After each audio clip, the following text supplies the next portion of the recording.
বিদ্যুৎ দপ্তরের সাবস্টেশনে ডাকাতির ঘটনায় মালদার এক ব্যক্তিকে গ্রেফতার করল গঙ্গারামপুর থানার পুলিশ। বুধবার ধৃতকে তোলা হলো গঙ্গারামপুর মহকুমা আদালতে।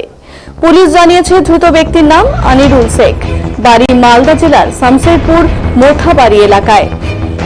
প্রসঙ্গত চলতি মাসের 9 তারিখে গঙ্গারামপুর ব্লকের মুচিয়ার এলাকায় অবস্থিত বিদ্যুৎ দপ্তরের সাবস্টেশনে ডাকাতির ঘটনা ঘটে। ঘটনায় নিরাপত্তা রক্ষীদের মাথায় বন্দুক ঠেকিয়ে লক্ষাধিক টাকার বৈদ্যুতিক সামগ্রী দিয়ে চম্পট দেয় ডাকাতের দল। এরপরই ঘটনা তদন্তে নামে পুলিশ। তদন্তে নেমে 5 দিনের মাথায় মালদা জেলা শামশেরপুর মোথাবাড়ি থেকে এক ব্যক্তিকে গ্রেফতার করে পুলিশ। বুধবার ধৃতকে তোলা হলো গঙ্গারামপুর মহকুমা আদালতে।